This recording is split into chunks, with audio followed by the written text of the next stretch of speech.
आम आदमी पार्टी का जो राजनीतिक चरित्र है, आंदोलन से आए थे। आंदोलन में उन्होंने अपने ही गुरु अन्ना को धोखा दिया था। धोखे के बाद वो सत्ता तक पहुंचे। उन्होंने विपक्ष का रोल अब तक निभाया नहीं, लेकिन क्योंकि हमने विपक्ष का रोल भारतीय राजनीति में, खास करके भारतीय जनता पार्टी के लोगों ने एक लंबे समय तक निभाया, तो हमें इस बात का एहसास था। हमने उस वक्त बहुत ज़्यादा हंगामा नहीं किया, लेकिन अपना जो रोल है उसे भूले भी नहीं। दिल्ली की जनता ने खुद उनके पूर्व के मुख्यमंत्री और उनके साथी मनीष सिसोदिया को उस विधानसभा के अंदर पहुंचने के लायक भी नहीं छोड़ा। दिल्ली विधानसभा सत्र के अंदर जबरदस्त हंगामा देखने को मिल रहा है। आम आदमी पार्टी की तरफ से आरोप लगाया गया है कि उनको अंदर जो है विधानसभा परिसर में नहीं जाने दिया गया है और बीजेपी जो है वो तानाशाही कर रही है। इसके साथ ही आपको बता दें, सत्र के आज तीसरे दिन जो है सीएजी रिपोर्ट जो पेश की गई है उस पर भी चर्चा की जा रही है। हमारे साथ खास बातचीत करने के लिए बीजेपी के जो प्रवक्ता हैं वो यश जिलानी जी। सर, जिस तरीके से सदन के अंदर बाहर बहुत सारे जो विधायक हैं उन बाहर हैं, वो हंगामा भी कर रहे हैं, लगातार प्रोटेस्ट कर रहे हैं आम आदमी पार्टी के, क्या कहना चाहेंगे? नहीं, मुझे लगता है कि आम आदमी पार्टी का जो राजनीतिक चरित्र है, आंदोलन से आए थे। आंदोलन में उन्होंने अपने ही गुरु अन्ना को धोखा दिया था। धोखे के बाद वो सत्ता तक पहुंचे। उन्होंने विपक्ष का रोल अब तक निभाया नहीं। भारतीय राजनीति में अगर किसी एक संगठन ने विपक्ष का रोल नहीं निभाया है, वो आम आदमी पार्टी है। आम आदमी पार्टी के नेताओं को ये पता ही नहीं है कि क्या कैरेक्टर होता है विपक्ष का। अब उन्हें जब सामने विपक्ष का रोल निभाने का मौका मिला है, वो उसे भी सही से नहीं निभा पा रहे, क्योंकि उनके अंदर एक बहुत तेज़ी से आगे बढ़ने की जो राजनीतिक लालसा थी, उसमें उन्हें कामयाबी तो पहले राउंड में मिल गई, लेकिन अब क्योंकि दिल्ली की जनता ने, जहां से उनकी राजनीति का शिखर शुरू हुआ था, वहीं पे उन्होंने शून्य पे लाके दिल्ली की जनता ने खड़ा कर दिया। अब वो उन्हें समझ में नहीं आ रहा है कि वो करें तो करें क्या, जाएं तो जाएं कहाँ। विपक्ष का रोल होता है कि जो सदन का अध्यक्ष जो बात कहेगा वही होगा, और इन लोगों ने भी अपने कार्यकाल में, जब इनके अध्यक्ष थे रामनिवास गोयल, वो भी सेम यही करते थे। हमारे उस वक्त के प्रतिपक्ष के नेता और तब के एमएलए श्रीमान विजेंद्र गुप्ता जी के दृश्य आपने देखे होंगे कि किस तरीके से मार्शल को वो बाहर फिकवाते थे, उनको चोटिल करते थे, उनको घायल करते थे।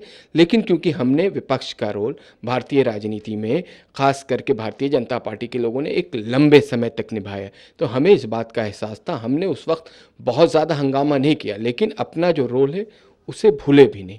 ये इसलिए इन्हें मुश्किल आ रही है। लेकिन वो ये कह रहे हैं कि 75 साल आज़ादी देश को हो गए, अभी तक ऐसा कभी नहीं हुआ कि विधायकों को परिसर में ना जाने दिया जाए। अगर स्पीकर का आदेश भी है तो हम अंदर नहीं जा सकते, लेकिन परिसर में तो जा ही सकते हैं, ये आरोप लगा रहे हैं। दिल्ली की जनता ने खुद उनके पूर्व के मुख्यमंत्री और उनके साथी मनीष सिसोदिया को उस विधानसभा के अंदर पहुंचने के लायक भी नहीं छोड़ा। वो किस बात पे इस तरह की बातें कर रहे हैं? अनर्गल तर्क दे रहे हैं। कुतर्क एक इसको कहते हैं। वो जब आप हंगामा करेंगे, जब आप कार्रवाई को डिस्टर्ब करेंगे, तो और सदन के अध्यक्ष का ऑर्डर है, उसके बाद भी आप उस प्रमाइसेस में जाके क्या करना चाहते हैं? राजनीति अब आपको सड़क पे करनी होगी। आपको दिल्ली की जनता ने सड़क पे लाके खड़ा कर दिया है। आप राजनीति को समझें। आप तो आंदोलन से निकले हुए लोग हैं, लेकिन उन्हें सड़क की राजनीति की आदत नहीं है। 11 साल में जो अलग अलग राज्यों से और इकट्ठा करके कुनबा तैयार किया था, जो किराए के मकान में रहते थे, आज बड़े बड़े शीश महल में रहने लगे, तो उनकी आदत ख़त्म हो गई है। उस आदत में आने में अभी वक्त लगेगा, इसलिए ये ड्रामेबाजी हो रही है। आखिरी सवाल है, जो सीएजी रिपोर्ट पेश की गई उसके अंदर कई बड़े खुलासे हुए, तो आपको लगता है कि इससे आम आदमी पार्टी और केजरीवाल की मुश्किलें बढ़ सकती हैं? क्योंकि चाहे शीश महल की बात हो, चाहे शराब घोटाले की बात हो, तो सीएजी रिपोर्ट के जरिए कई बड़े बड़े और खुलासे होंगे। देखो, हमारी मुख्यमंत्री और हमारी भाजपा की सरकार कटिबद्ध है, प्रतिबद्ध है अपने जनमानस को लेकर। जो मैनिफेस्टो में हमने कहा था, उस मैनिफेस्टो को हम अपना कर्तव्य मान के ज़मीन पे, यानी सदन के पटल में क्रियान्वित कर रहे हैं। जो कैग की रिपोर्ट सामने आई है, उसमें अनियमितताएँ, जो दिक्कतें रही हैं, उस पे चर्चा करी गई है। आपने कैसे 5% से 12% आपने कर दिया? आपने उन कंपनियों को कैसे ठेका दे दिया जो ठेका देने लायक नहीं थी? आपने ब्लैक लिस्टेड कंपनी को कैसे आपने एंटरटेन किया? आपके जो साउथ का पूरा लॉबी है, वो आप दिल्ली में लाके उनको आप शराब की दुकानें उन एरियाज़ में दिया आपने जो ग्रे एरिया और ब्लैक लिस्टेड थे। तो ये सारी चीज़ें सामने आ रही हैं। 2000 करोड़ का राजस्व घाटा जो हुआ है उससे ज़्यादा का, उस पर अभी अरविंद केजरीवाल और आम आदमी पार्टी के आतिशी मार्लेना को लंबे समय तक जवाब देना पड़ेगा। और उस जवाब से जब दिल्ली की जनता तसल्ली बख्श हो जाएगी तब कहीं आपके बारे में सोचेगी, नहीं तो दिल्ली की जनता अब मूड में नहीं। 15-20 साल तक तो सत्ता भारतीय जनता पार्टी की रहनी है, क्योंकि भ्रष्टाचार की सारी हदों को इन लोगों ने तोड़ा है। जी धन्यवाद सर। तो ये हमने बातचीत करी बीजेपी प्रवक्ता यासिर जिलानी से।